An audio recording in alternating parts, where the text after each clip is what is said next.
Eu saúdo a todos com a paz do Senhor. Graças a Deus por estarmos aqui nesta manhã para aprendermos a palavra do Senhor. Lição de número 5, que diz: Deus abomina a soberba. No livro de Provérbios está escrito, entre muitas coisas que Deus abomina, estão os olhos altivos, e altivez e soberba andam juntos.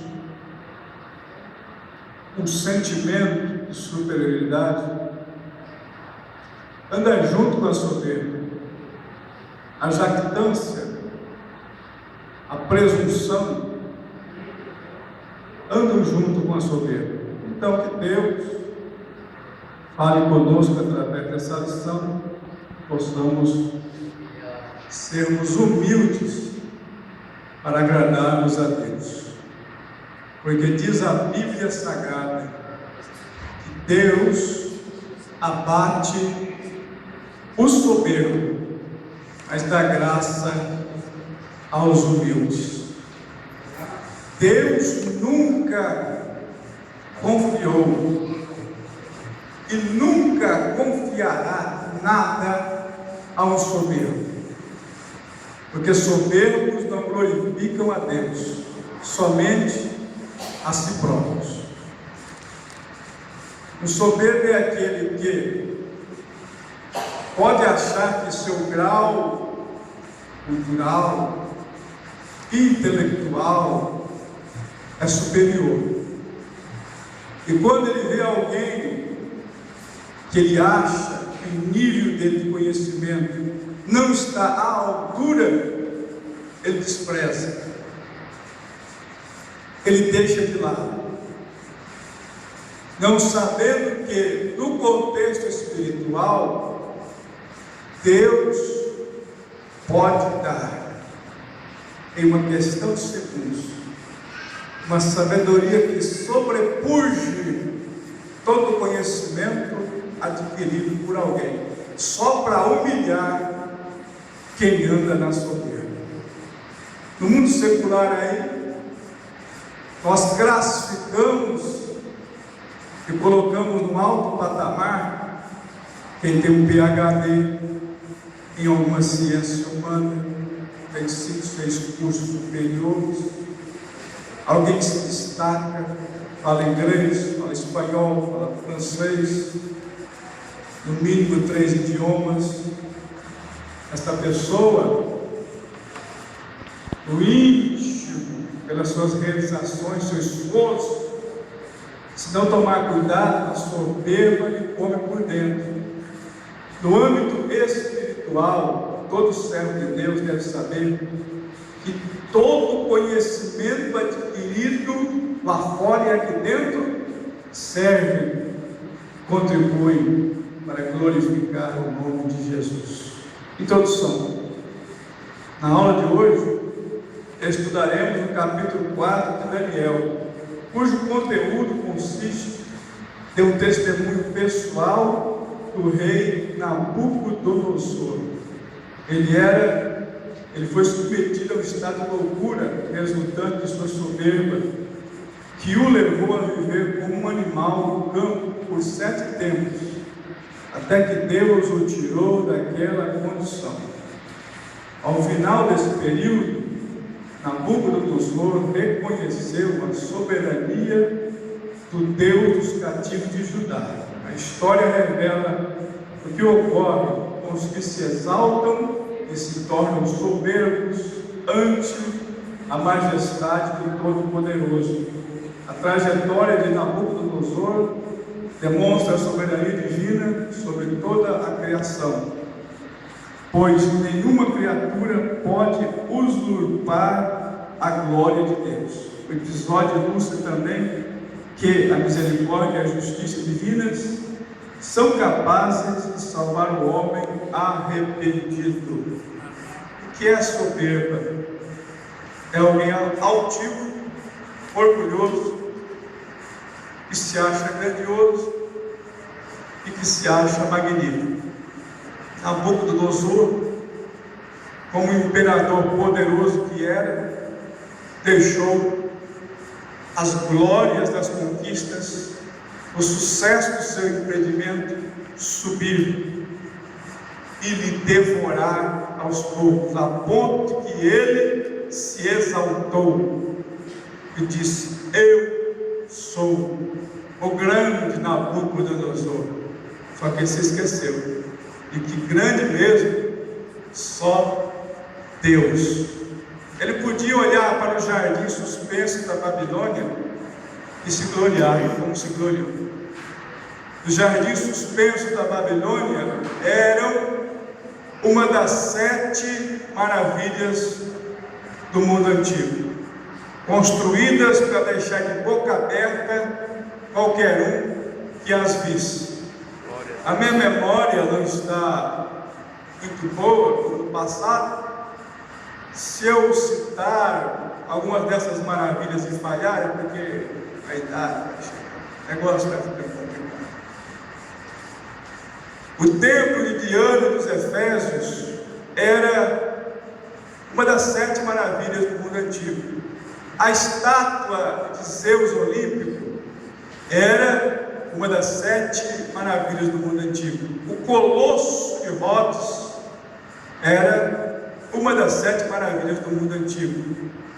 O mausoléu de Helicarnasso foi construído por um grande imperador que perdeu a sua esposa que ele amava tanto, então ele construiu praticamente um magnífico palácio, mas lá estava o corpo dela. Era uma das 7 maravilhas do mundo antigo. As pirâmides do Egito eram uma das 7 maravilhas do mundo antigo. Se faltou alguma, a memória já está falhando, então fica com essas aí. É importante saber que lá na Babilônia tinha uma das 7 maravilhas do mundo antigo. A prova da soberania divina, Daniel 4, 1 e 3. Essa soberania divina é uma doutrina bíblica, que diz, em poucas palavras, o seguinte: 2 pontos. Deus faz o que Ele quer, porque Ele é Senhor. Ele não é mandado, não é comandado. Ele domina, Ele controla, Ele tem o poder. E alguém acha, os modernos pregadores acham que podem manipular a Deus. Modernos ensinamentos acham que, se citar um versículo bíblico e dizer está escrito, podem forçar Deus a fazer alguma coisa. Deus faz o que Ele quer, quando Ele quer e quando Ele achar que deve fazer. Agora, Ele faz alguma coisa se servir para glorificar o nome dEle. Ele não faz nada para alguém se gloriar. Eu peguei a Bíblia, abri no versículo, mostrei para Deus e disse: Deus, o Senhor tem que cumprir o que o Senhor escreveu, ou senão o Senhor... Eu não vou nem citar o que essas pessoas são capazes de fazer. São pessoas cujo entendimento é desse tamanho. O cérebro é o cérebro, vou dizer, de camarão. Pensa o que tem de camarão, o cérebro dele. Imagine isso. Essas pessoas têm essa mentalidade. Pode rasgar a Bíblia, pode fazer o que quiser. Deus só vai fazer se Ele quiser, porque Ele é Senhor. Nabucodonosor achava, pensava que Deus não estava no controle, mas ele sentiu na pele o quanto Deus pode abater alguém que se acha grande. Nabucodonosor, chamado por Deus para um desígnio especial, Jeremias 25 e 9. Agora, isso significa que Deus levantou esse homem para fazer um desígnio determinado por Ele, para ser usado como instrumento de castigo para o seu povo. Não é que ele era um servo fiel, porque ele era um idólatra, ele era alguém mau, que matava reis das formas mais cruéis, matava filhos de reis da forma mais terrível, fazia as coisas mais abomináveis. Isso quer dizer que Deus levanta alguém, confere a ele um certo poder para exercer o seu juízo.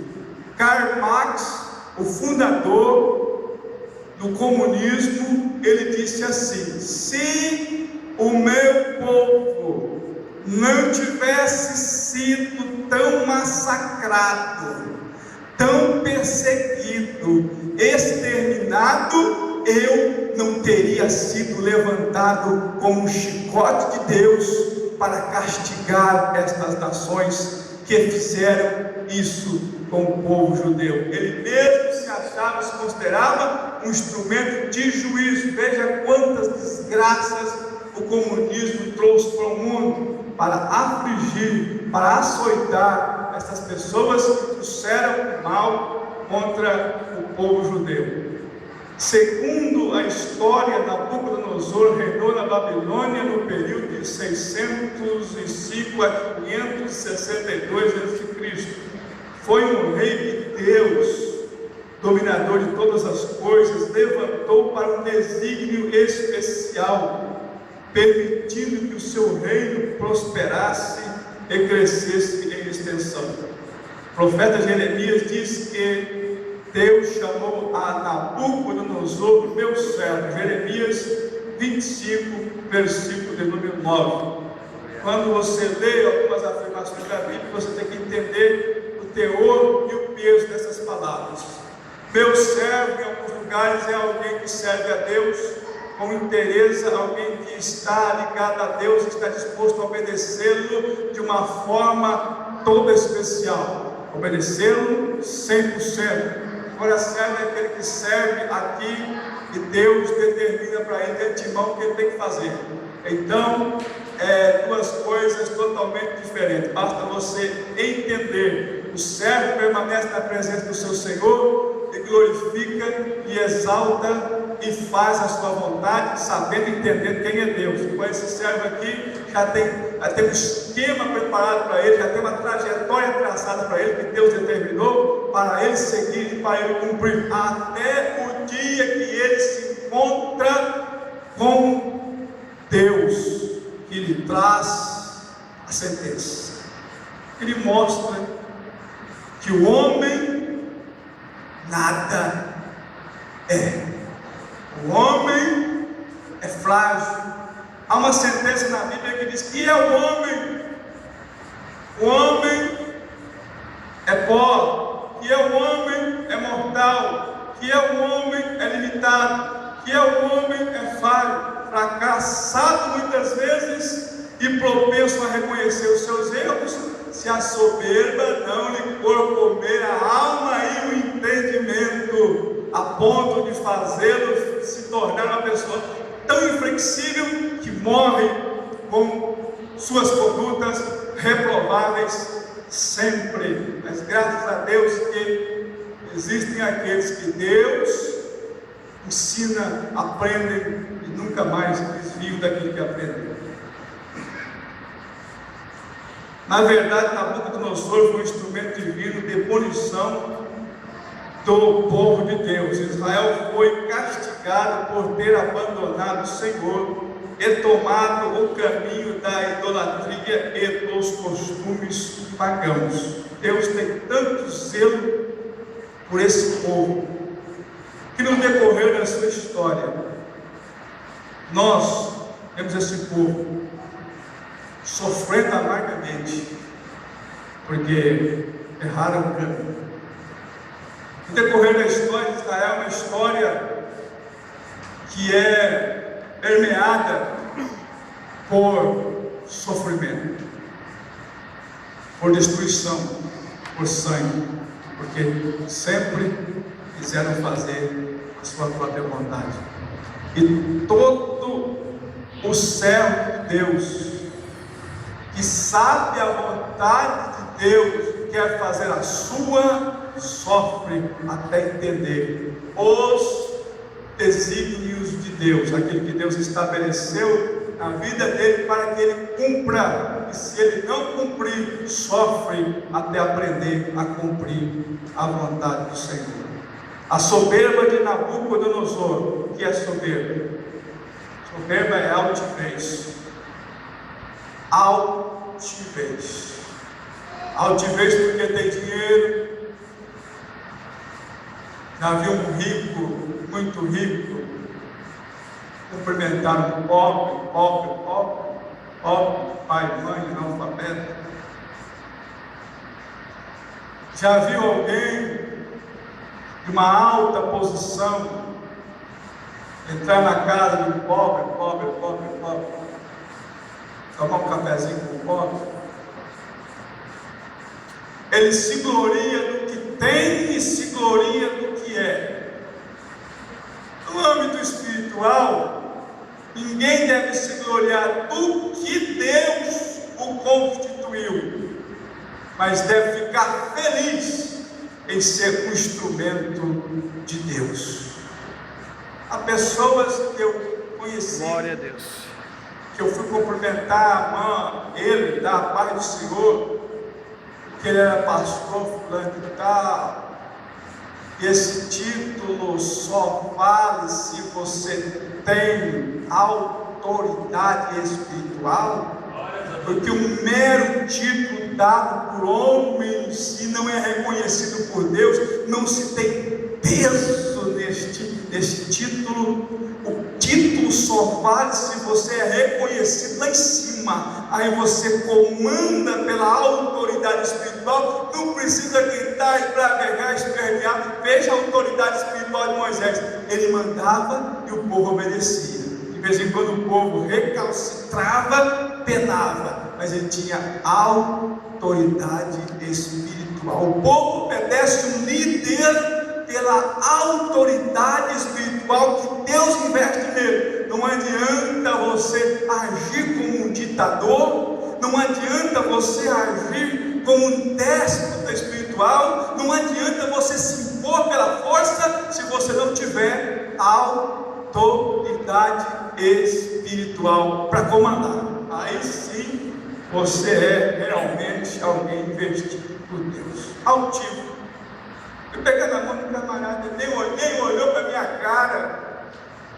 Hoje, como dizem Jazz, Jazz no sentido que já perdeu tudo, porque todo soberbo, ele perde tudo que tem, no âmbito espiritual e também no âmbito material, porque Deus ensina o soberbo seu lugar. Eu quero dizer uma coisa, que a pior coisa que tem, não é ser soberbo lá fora. Deus abomina, e muitas vezes Deus abate. Não, o pior tipo de soberba é soberba dentro da casa de Deus. Eu sou. Como é que você é, se você não tem poder nenhum? porque lá fora eles estão na ignorância, né? Deus nem às vezes nem considera pela ignorância deles, mas aqui dentro é diferente. Aleluia. Lá fora é uma coisa, nem sabe nada, mas aqui a coisa pesa, porque eu sou um.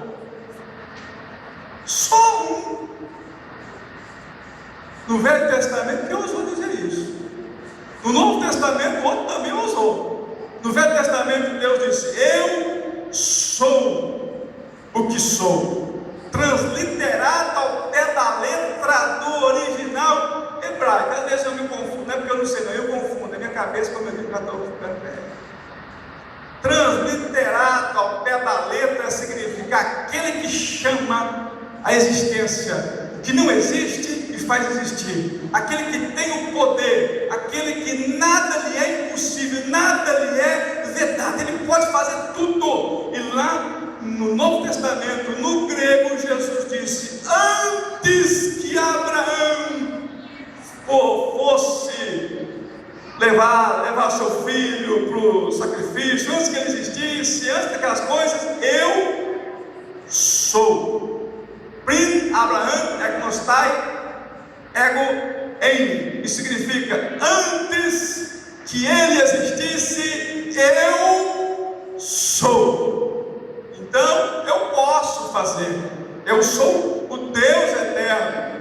Eu posso dizer que eu sou, porque na plenitude do que sou, não tenho dor de cabeça, não tenho infarto, não tenho estresse, não tenho cansaço, eu não tenho sede, eu não tenho sono, eu não tenho fraqueza, eu não tenho limitação, eu não erro. O homem faz tudo isso e muito mais. Então ninguém pode dizer que é, só Deus é o Senhor. Orgulho, orgulhoso. Aleluia. Eu sou o melhor cantor do Brasil. Pode ser que tenha alguém melhor e aí o camarada não sabe. Não está na mídia. Irmão, Pode falar. alguém do campo de professor teve um levantamento que pegou dele com uma massacrador de Israel, que é ditador, e a Grécia tem os melhores filósofos do mundo, do aeroporto, para observar. E eles estavam pedindo que ele prestava tudo. Ele não está sabedoria dele na política, mas ele se engrandeceu com a sabedoria. E não votaram a Deus, não votaram a Deus. Orgulho, orgulhoso. Estava em decadência. Em decadência. Como é que faz isso?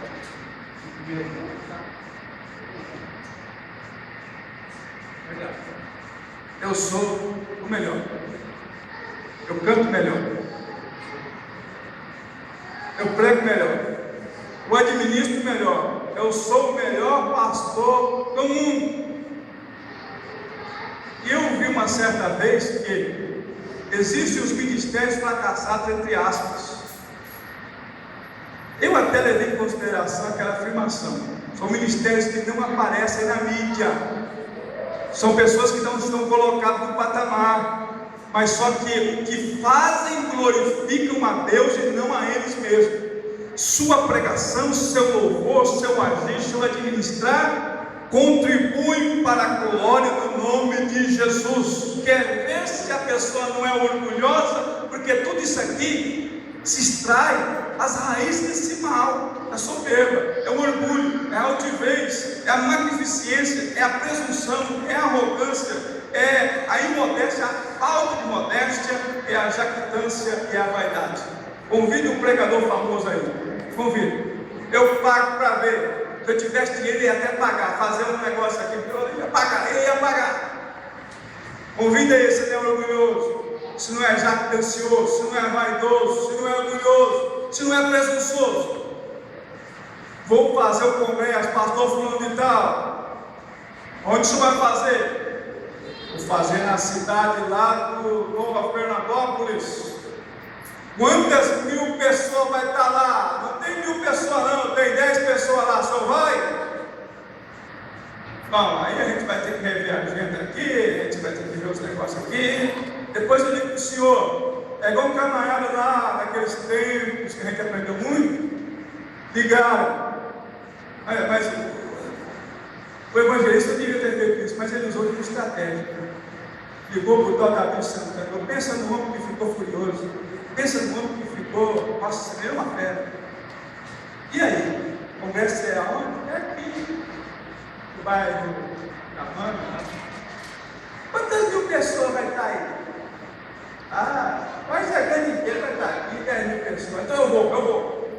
Quando ele chegou e viu que não tinha aqui, meu Deus, os primeiros 20 e poucos minutos só foi para falar do que ele estava vendo, do que fizeram com ele, do que ele é importante, do que ele é isso, aquilo, aquele outro. Importante e bom é o crente humilde que dá fruto para Deus e não é exaltado. E não é soberbo. Soberbo da boca do doçor. Apesar de ser um instrumento usado pelo Senhor, segundo o pastor Mateus Henry, a boca do doçor foi o rival mais ousado da soberania do Deus Supremo. do que qualquer outro mortal jamais pudesse ter sido, transpassado pela presunção.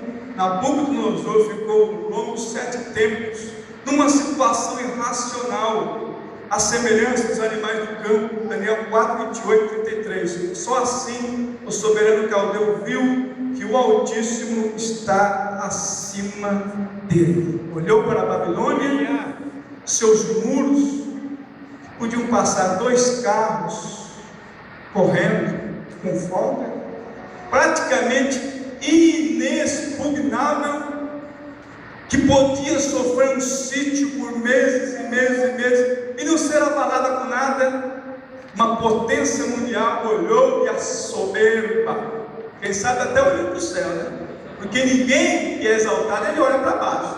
Olhar para baixo é símbolo de humildade, como aquele pecador. Um estava orando: eu sou dizimista, eu sou pregador, eu sou até cantor, eu sou contribuinte, eu não falto em culto. Tudo isso é bom, maravilhoso. Outra coisa boa se você fizesse isso aí. Ou na escola dominical, ou no culto de ensino. Eu não falo nada, eu sou assíduo 100%. Eu não sou pecador agora, esse não, eu sou um pecador. Esse tem que ir para o inferno, esse aí está arriscado, esse eu não quero nem contato com ele. Ele olhava para cima. O pecador batia no peito, olhava para baixo e dizia: tem misericórdia de mim, Senhor, porque eu sou pecador mesmo, não mereço nada. E Jesus disse: este desceu justificado, mas esse soberbo aí tem muito que aprender, porque o reino dos céus não é reino de exaltado. O exaltado que tinha lá em cima desceu para baixo, olhou para Deus e viu a sua glória. Viu a glória de Deus, viu a adoração, viu os anjos. Eu também não sei qual. Eu serei semelhante ao Altíssimo. Ser criado, querendo ser igual ao Criador. Eu serei semelhante ao Altíssimo. Vou estabelecer meu trono do outro lado. Todo Deus está aqui, vamos para lá. Vou pegar minha turma, vou pegar meus camaradas, meus amigos que me adoram, que estão do meu lado, porque tem sempre gente do lado do exaltado para fazer com que ele fique mais exaltado ainda. Você canta bem, né? Mas canta Jesus batiza com o Espírito Santo. Canta Jesus cura. Ai.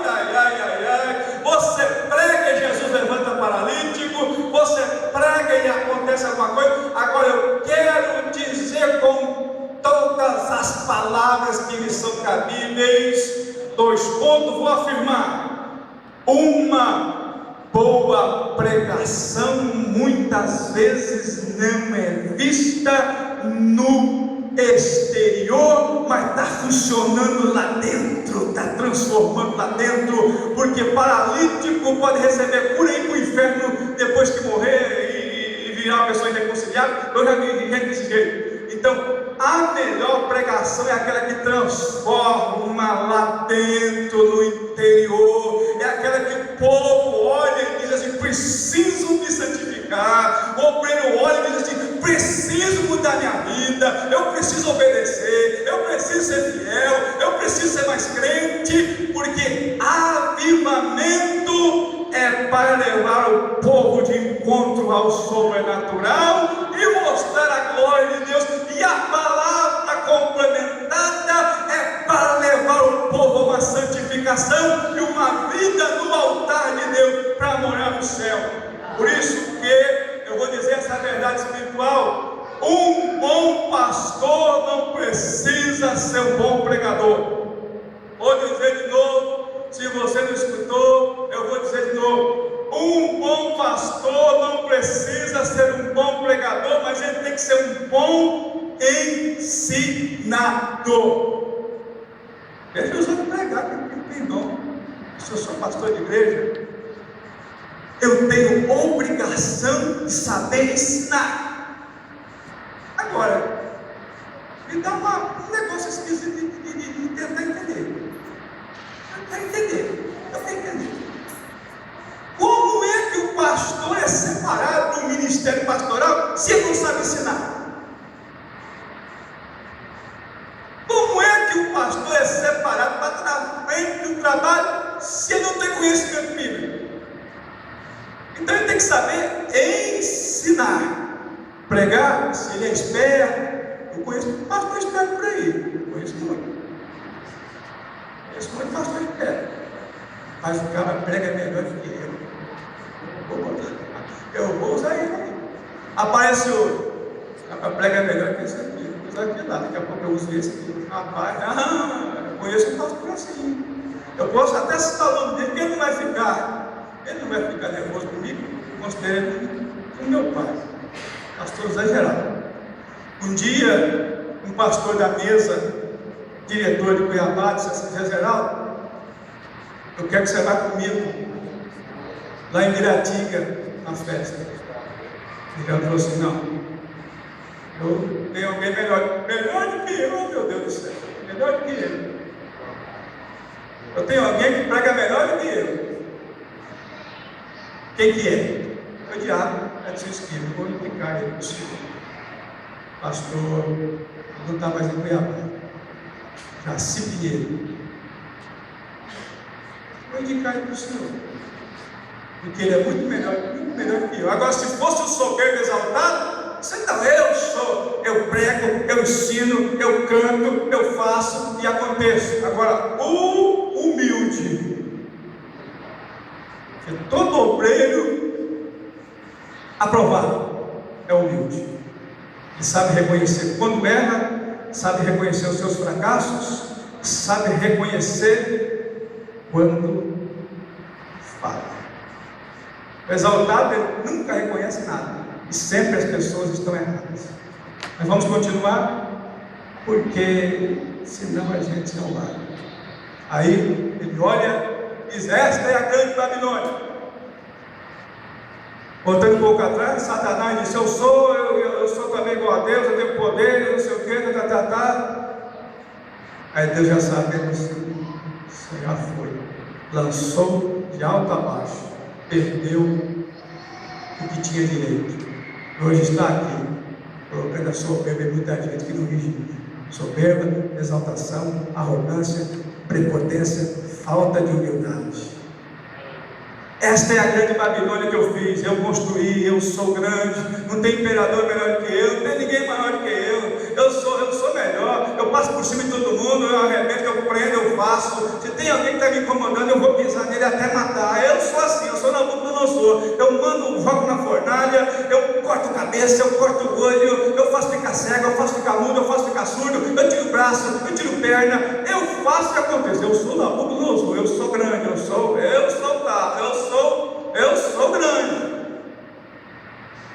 Aí Deus olhou lá de cima, já tinha sido revelado. Olhando ali de cima, a sentença está lavrada. Passou de ti, Nabucodonosor, o teu reino. Com os animais do campo, tu vai comer capinha até aprender que o Altíssimo é Deus.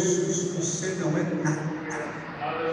Glória a Deus. Alguém diz assim: Aleluia. Nabucodonosor foi acometido, dizem alguns especialistas, de licantropia. A semelhança das lendas, e tem muita coisa na Bíblia que já serve para muita coisa por aí, por mal, né? Não é coisa boa. Tiram tanta coisa para ganhar dinheiro. Licantropia. Ele se tornou, no francês, loup-garou, um lobisomem. Só que não era um lobisomem.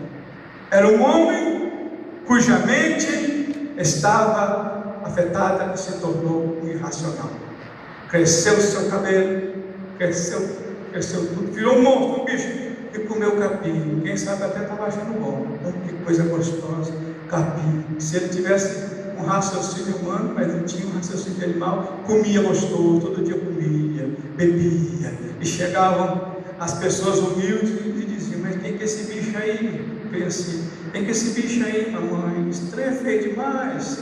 Isso é um bicho, é um boi, é uma vaca, isso tem um lobisomem. Trem que é esse aí, mãe? Não, minha filha, escuta aqui, vamos chegar um pouco para cá, quem sabe ele escuta, mas do jeito que ele está, acho que tem que se escutar, ele vai querer fazer alguma coisa com a gente. Esse aí é o grande rei Nabucodonosor. Ele era grande, exaltado, até que ele se exaltou tanto que Deus Deus o sentenciou. Por isso, escuta a lição da mamãe, escuta a lição do papai. Não seja soberbo, porque todo soberbo, o destino dele é comer capim. Aleluia.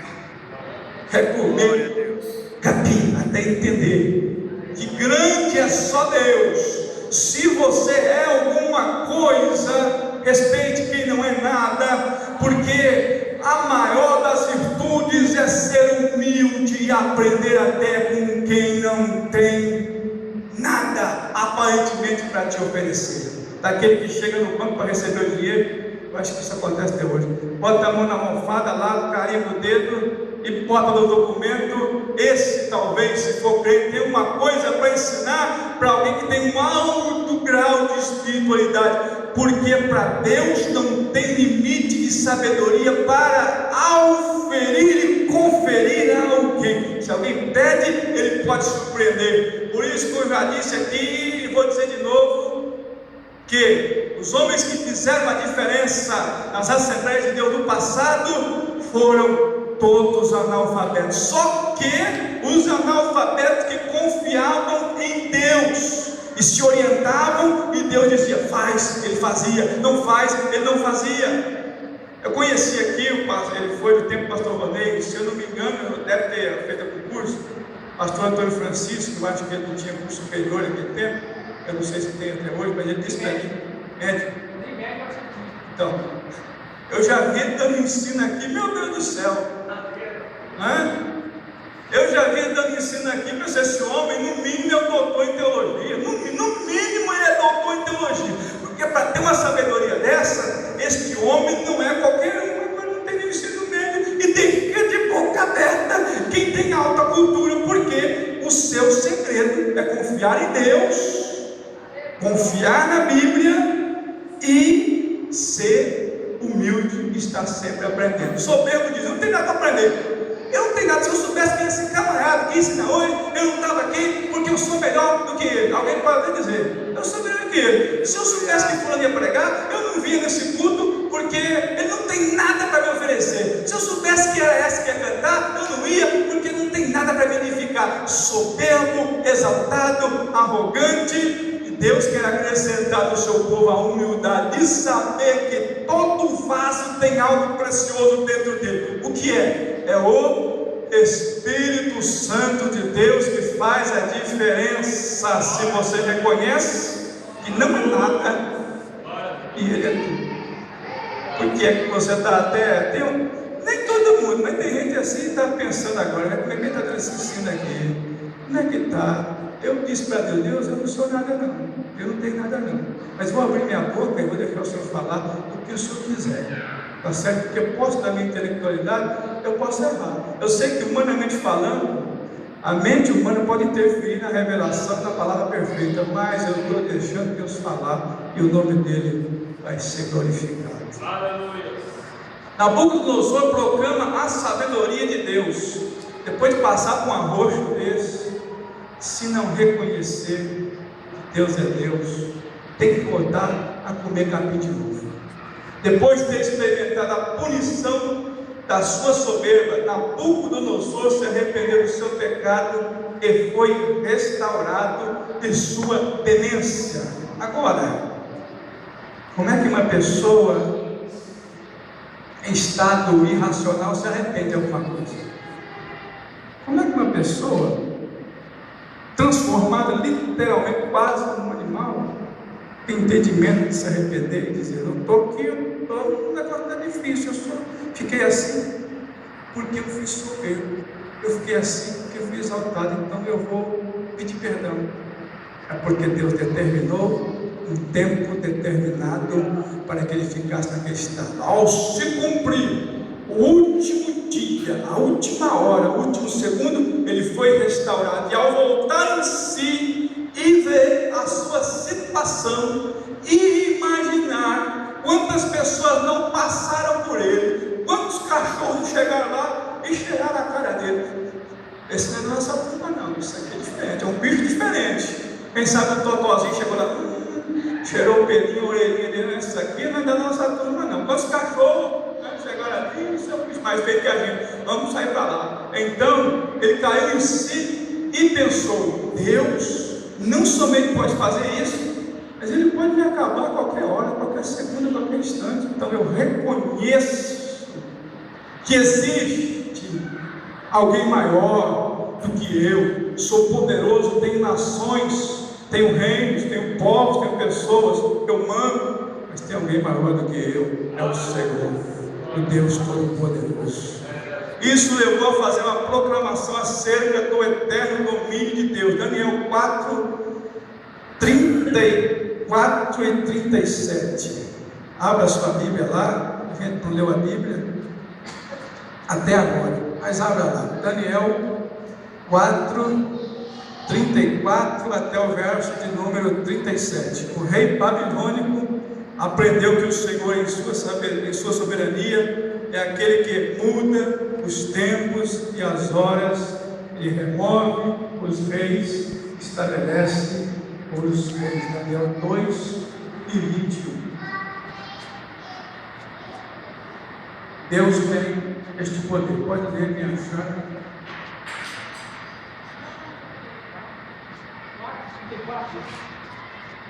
Mas ao fim daqueles dias, eu, Nabucodonosor, levantei os meus olhos ao céu e tornou-me a vir o meu entendimento.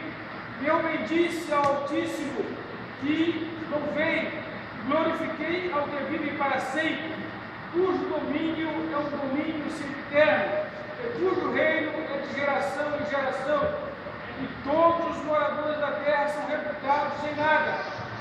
E segundo a sua vontade, ele opera como exército do céu e os moradores da terra. Não há quem possa estorvar a sua mão e lhe diga: que fazes? No mesmo tempo, me tornou a vir o meu entendimento, e para a dignidade do meu reino, tornou-me a vir a minha majestade e o meu resplendor. E me buscaram os meus capitães e os meus grandes. Eu fui restabelecido no meu reino, e a minha glória foi aumentada. Agora, pois, eu, Nabucodonosor, louvo e exalço e glorifico o Rei dos céus, porque todas as suas obras são verdade, e os seus caminhos, juízo, e pode humilhar aos que andam na soberba. Pode humilhar os que andam na soberba. Que muda os tempos e as horas. Ele remove os reis e estabelece os reis. Deus está no controle. Seus desígnios são sondados. Nós não entendemos o agir de Deus por trás das cortinas, mas Ele está agindo.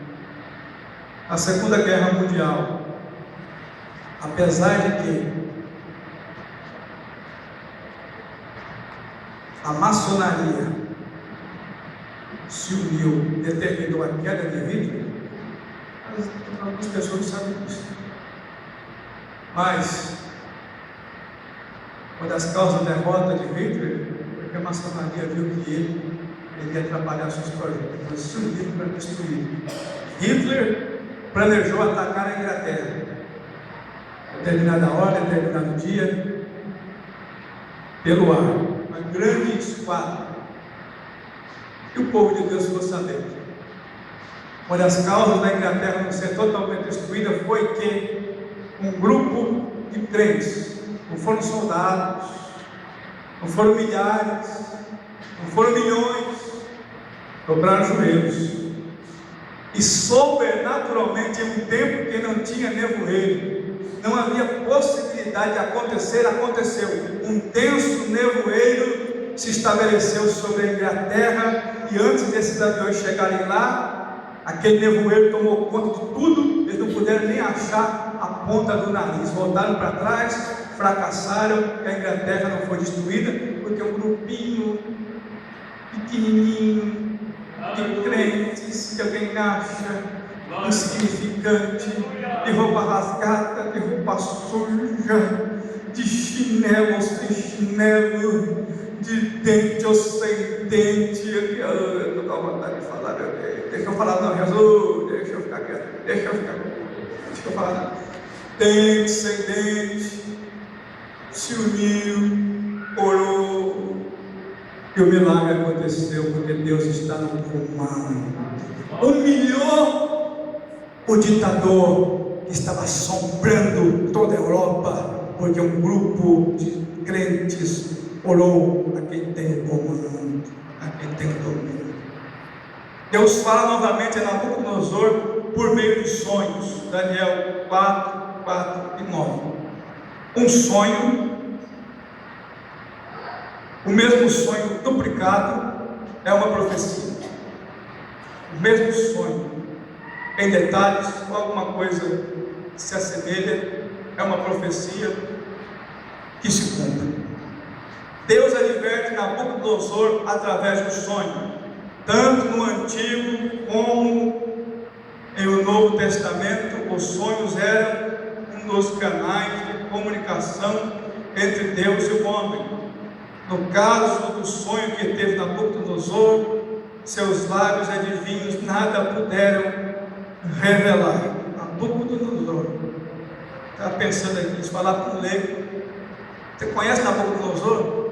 Mas está me xingando, que palavrão é esse? Está me xingando, isso é palavrão? Nabucodonosor, meu Deus do céu. O rei então se lembrou de Daniel, o único capaz de trazer a revelação do sonho que certa vez ele tivera. Daniel 2:1, 45, 4:8. E uma das características de Daniel era a humildade e a ausência de exaltação, de jactância e de presunção.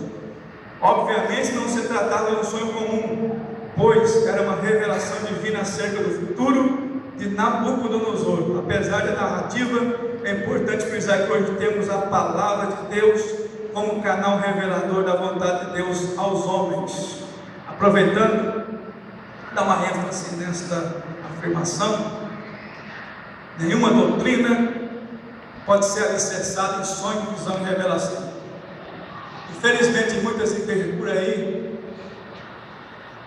quando alguém lança uma doutrina na igreja, não tem nenhum amparo bíblico, não tem nenhum respaldo bíblico, começam os sonhos, as visões e as revelações.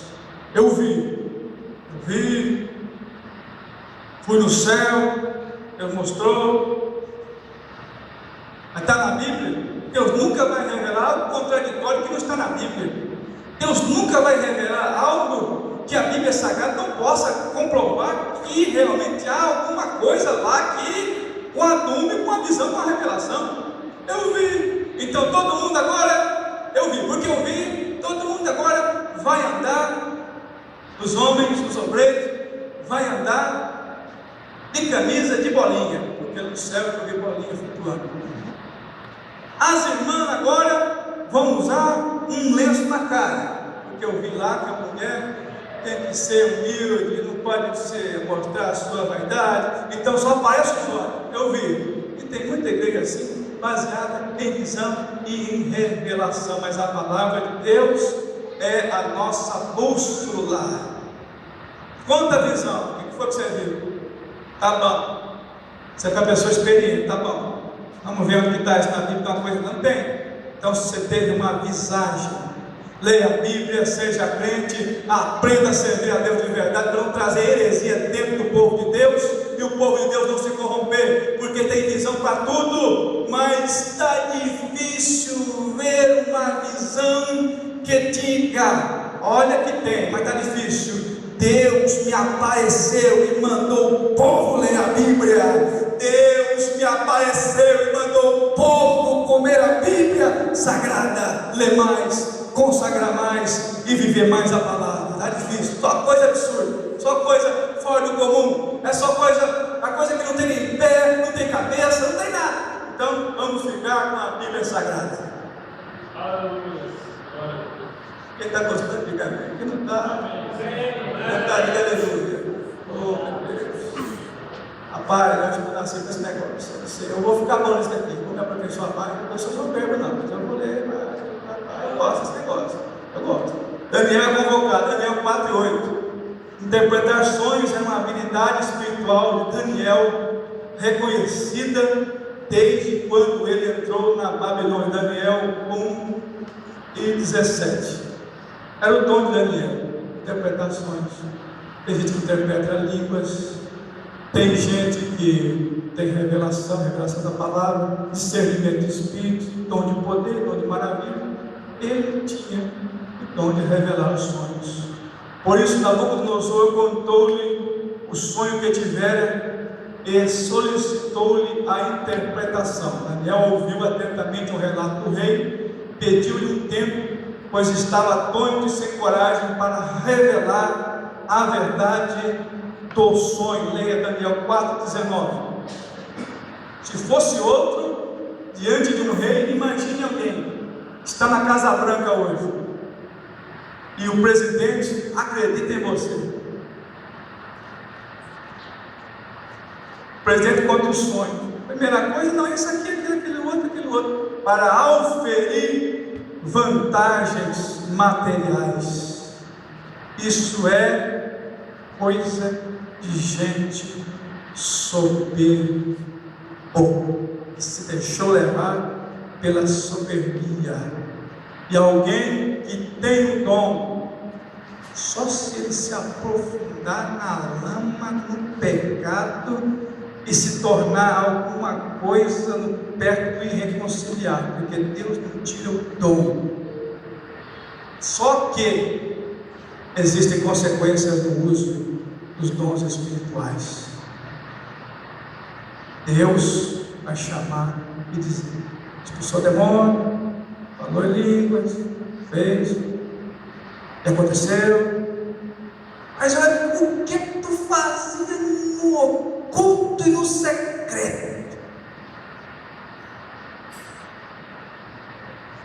Dizem um certo pregador, Moacir Ferreira, do tempo do... Acho que vai ter um telão no céu. Mostra para ele lá o que ele estava fazendo.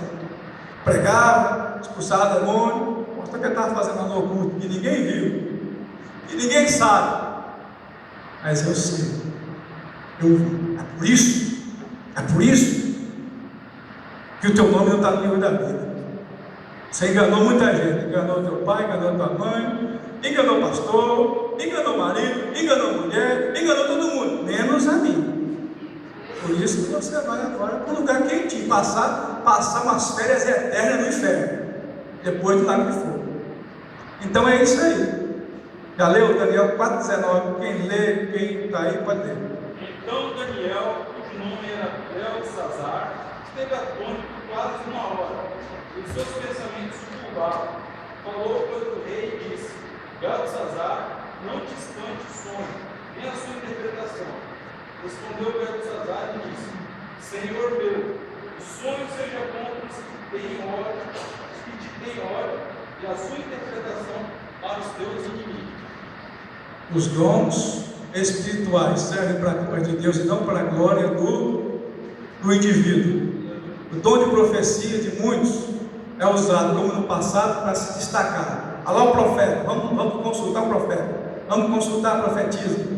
Deixa que o profeta venha até você, não vai atrás dele não, porque isso é antibíblico, a não ser que coincidentemente você esteja passando lá, entrou na casa da pessoa e está lá, vai orar e acontece. Não procure, porque Deus é que vem até você, Deus manda até você. Isto é bíblico, é uma regra inflexível. Deus mandou, vai até lá, pega, unge o teu vaso de azeite e vai até a casa de Jessé. Então a ordem de Deus é: vai consultar, vai lá. E existem regras que podem variar também. Só que nenhum profeta usa o seu dom para engrandecimento próprio, a não ser para a glória de Deus. Vamos continuar. Daniel ouve o sonho e dá a sua interpretação. Daniel 4, 19 e 26. Nos versículos 9 e 18, Nabucodonosor conta a Daniel todo o seu sonho. O rei viu uma grande árvore de dimensões enormes, que produzia belos frutos, e era visível em toda a terra. Os animais do campo se abrigavam debaixo dela, e os pássaros faziam ninhos em seus ramos. Versículos 10 e 12. O monarca caldeu viu também descer do céu um vigia, um santo. Esse vigia clamava forte: derribai a árvore e cortai-lhe os ramos. Era uma ordem inflexível, porque toda a sentença de Deus já é planejada para ser executada sem misericórdia. Uma sentença correta, uma sentença em que, se analisar, não tem como refutar. E o doutor Rodney é acostumado a isso. A pessoa apresenta um argumento lá, ele apresenta outro, depende, ele refuta, o outro refuta, assim vai. As sentenças de Deus são irrefutáveis. Uma árvore majestosa, versículo 11, 12. A árvore indicava a formosura, a grandeza, o poder e a riqueza do reino de Nabucodonosor. Ninguém na terra havia alcançado todo esse poder antes dele. Daniel declarou que aquela árvore que seria cortada era o rei babilônico. Daniel 4:22. Assim é a glória dos homens, como uma árvore que cresce e se torna frondosa e de repente é derribada. Da mesma forma, Deus destrói os soberbos. Havia um certo cidadão, determinado estado do Brasil, porque ele tinha dinheiro, capacidade e inteligência. Quando ele ia fazer os seus negócios, ele apertava a mão da pessoa, a pessoa ia embora, ele entrava no seu gabinete, pegava álcool e passava na mão, e repugnação de pegar na mão de um pobre. Isto é soberba, exaltação, jactância, altivez, presunção. O crente não deve ter isso. O crente deve ser filho de Deus. 7 minutos, termino antes disso. Juízo e misericórdia são demonstrações da soberania de Deus. Deus age com juízo, mas também age com misericórdia.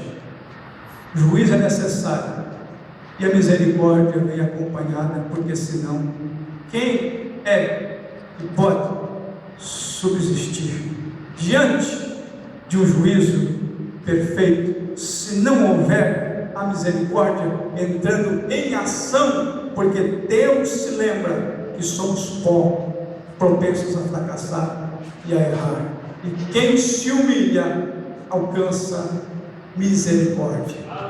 Juízo e misericórdia são demonstrações da soberania divina. O texto, versículo 15, diz que a ordem divina era que o tronco com as suas raízes seriam deixadas na terra, indicando que a intenção não era destruir a Nabucodonosor, e sim dar-lhe a oportunidade de se converter e reconhecer a glória de Deus. O rei foi tirado do meio dos homens e ficou completamente louco, indo conviver com os animais no campo por 7 tempos.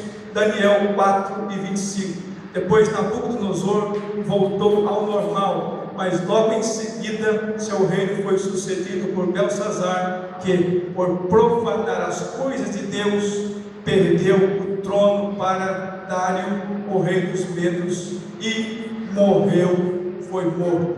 Leia lá Daniel 1 e passa para o versículo 31, porque se a gente ler todos os versículos aí, a gente vai perder um tempo considerável. Daniel capítulo 5, versículo 1, pula para o versículo 35, mas você leia na sua casa do versículo 1 até o versículo 35, só leia isso aí para uma referência. Daniel 1, pula para o verso 31. O rei Belsazar deu um grande banquete a 1000 dos seus grandes, e bebeu vinho na presença dos 1000. Então, versículo 31. E Dário mesmo ocupou o reino na idade de 62 anos. Amém. Não teve humildade, não aprendeu nada. Quem sabe ele era um dos que via Nabucodonosor naquela situação, não aprendeu nada. Isso me leva a entender que há pessoas que não aprendem nada e sofrem as consequências. É ensinado, e não aprende nada. Deus fala, e ele não aprende nada. É exortado, mas ele não aprende nada, e por isso sofre as consequências. vê os outros sofrendo, em vez de tirar lições para a sua vida, não aprende nada. O papel dos anjos nos desígnios divinos. No sonho do rei, ele viu um vigia que descia do céu com a missão de proclamar o juízo de Deus, versos 14 e 15. No Antigo Testamento, os anjos tinham uma atividade mais presente na vida do povo de Deus. Em o Novo Testamento, eles continuam suas atividades em obediência ao Criador, porém, para a orientação da igreja, Deus concedeu o Espírito Santo que a assiste em tudo. Por que os anjos não aparecem mais? Porque deixamos de crer mais. A incredulidade entrou em muita gente, só que os anjos continuam ministrando em teu favor. Você não vê, mas eles são enviados por Deus ao teu favor. E anjo não se adora, anjo veio para servir. Mensagem de anjo não serve para lançar doutrina, usos, costumes em igreja. Está tudo estabelecido na palavra, eles jamais irão fazer isso. A pregação de Daniel, apesar de inicialmente ter sentido certo temor, após interpretar o sonho, Daniel deu um conselho a Nabucodonosor, que lembra a mensagem neotestamentária da igreja de Éfeso, Daniel 4:27, conforme Apocalipse 2:5. Leia lá, Apocalipse 2:5, dá tempo de ler. Será que temos coragem de fazer o mesmo diante dos poderosos desta terra? Apocalipse 2, verso de número 5. Lê lá. Lembra-te, pois, de onde caíste, e arrepende-te, e pratica as primeiras obras.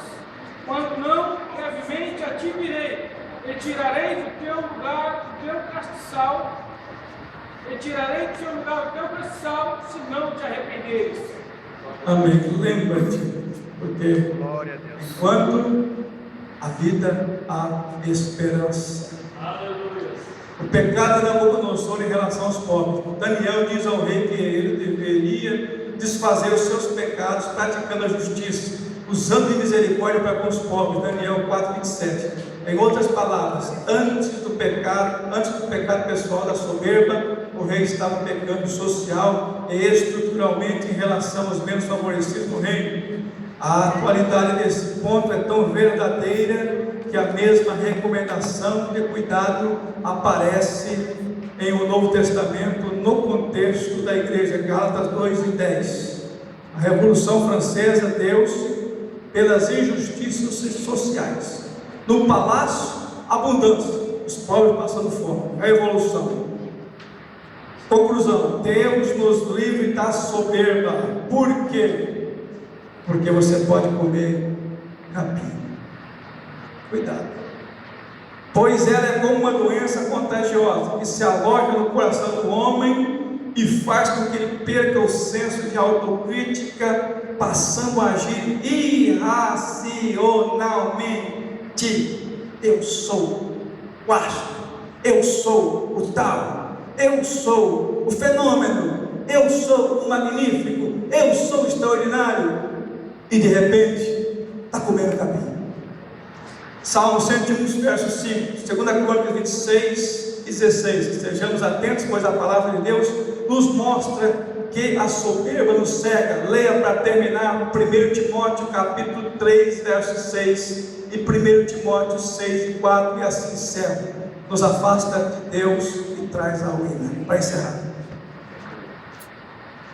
1 Timóteo 3, 6 e 1 Timóteo 6 e 4. Não é óbvio para que ensoberbecendo-se não caia na condenação do diabo.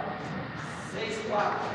É soberbo e nada sabe, mas devia ser questões e conteiros de palavras, das quais nascem invejas, porfias, blasfêmias, ruínas suspeitas.